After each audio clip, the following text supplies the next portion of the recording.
Welcome back to the program. Sudanese authorities have warned that they will use force to suppress protests against the increase in the prices of bread. At least one person has been killed and schools ordered to be closed since demonstrations started 4 days ago. Bakeries in Sudan doubled the price of bread on Friday, sparking off protests in the capital Khartoum and several other regions. In response, the government has launched a campaign of arrests alongside a media crackdown.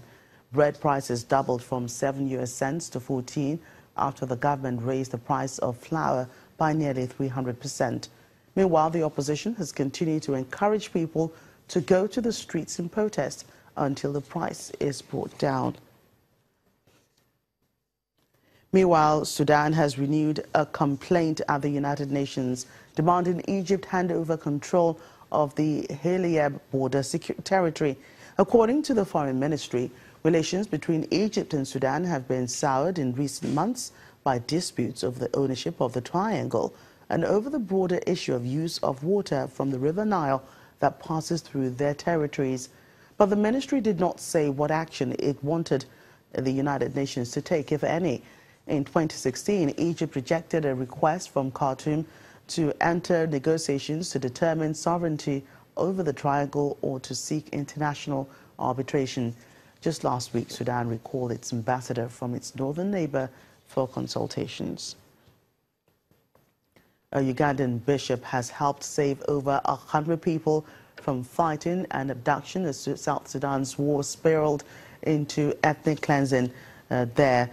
Bishop Emmanuel Moye had only been ordained the new Anglican bishop of Kajo-Keji County a few days before fighting broke out there in January 2017. He sheltered dozens of families in his church compound until the fighting ceased. Under this tree is where South Sudanese refugees at the Parolinia camp in northern Uganda meet for their Sunday services. They came at the start of 2017 from their home in Kajo-Keji as the government and two rebel groups battled for control in a war sparked by a feud between President Salva Kiir and his former deputy, Riek Machar. Bishop Emmanuel Murie had been installed as the new Anglican bishop of Kajo-Keji County just days before the fighting broke out. He sheltered dozens of families in his church compound until the fighting died down. And whilst thousands of people fled to Uganda, Murie stayed and organized trucks to carry over 100 people across the border. A kind of test of my faith and maybe of my leadership is when the people move out in big number, and I was left with no people, and it was terrible. All people moved out, and as a bishop, as a new bishop also, I could not stay there. It is a great temptation, and I was asking God, why am I consecrated, called a leader at this time? And even the government, the army barracks, they expect us to be there. But the only thing we did actually was we could not stay there without people, because I was called to be leader of people, not a custodian of the soil or of the tree or of the houses, but I have to take care of the people. The 4-year war in oil-rich South Sudan, a country only founded in 2011, has forced more than a third of its 12 million citizens to flee their homes. Tens of thousands have died, some in ethnic killings, others from starvation and disease. Refugees from South Sudan have been arriving in Uganda at an average rate of 35,000 a month.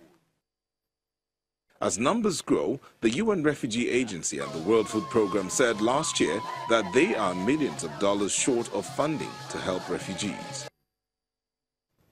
As Nigeria continues to repatriate its citizens from Libya, some security experts are warning of a likely terrorist infiltration among the migrants.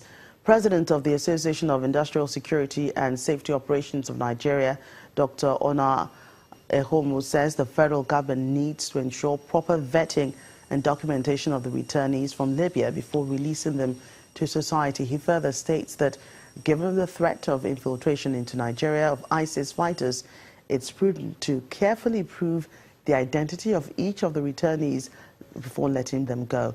This, he says, is to detect ISIS fighters who might be masquerading as Nigerian returnees.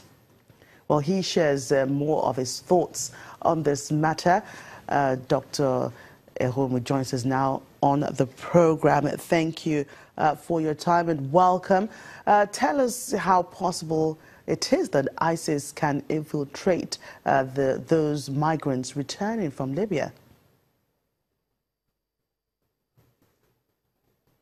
Yeah, thank you very much, Ms. Joker.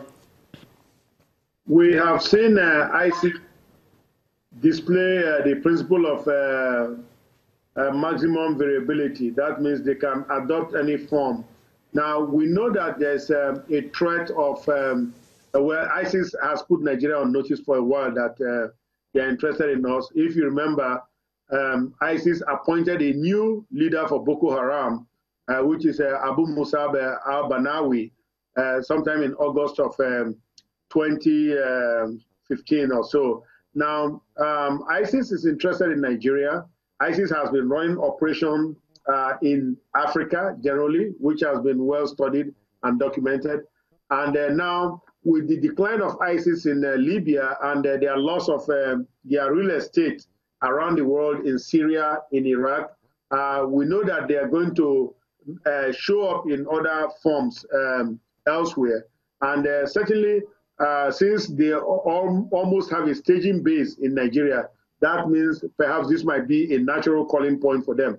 Now, so the point here is these people who are coming from Libya, that is where you had a major ISIS concentration. And we know some Nigerians actually went to Libya to go and fight ISIS there.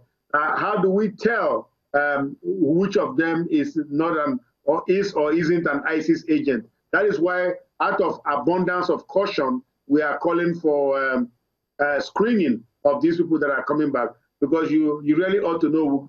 We don't just throw our doors open and say everybody should come in and then find out later that we just put a little snake in the pocket. In fact, in this case, a big viper in the pocket. I think this screening should take place, Dr. Ehomu. Do you think it should take place before the returnees board the plane from Libya or when they arrive in the country? Thank you, Ms. Rogers. Now, given the extent of hardship and torture these people were going through in Libya, I think the most prudent thing is what Mr. President said. He said, go get them out of that country.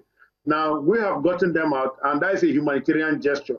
But now we need to do a prudent gesture. We have to actually do something that shows that we have security consciousness in this country. Now, yesterday, the DG of NEMA was saying that some of these people could be terrorists masquerading. So it's not just Dr. Ona saying.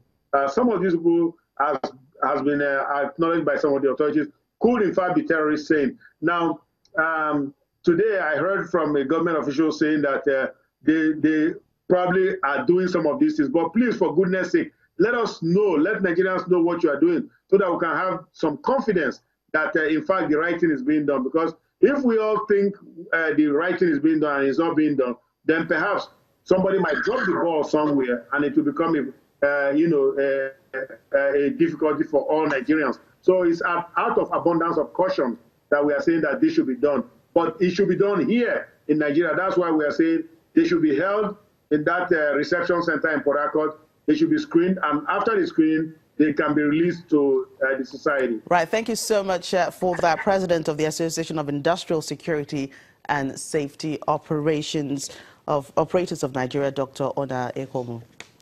Well, that's it on Network Africa. Thank you so much for watching. I'm Joker Rogers.